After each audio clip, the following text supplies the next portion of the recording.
impossible. What? To please God. You can't please God unless you have what? Faith.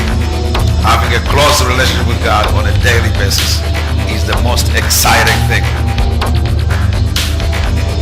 To get married, I mean, because if you really love the person, you might as well just get married and have a stable marriage and a family and grow from there instead of just dating and you going home and sleeping to a pillow all night.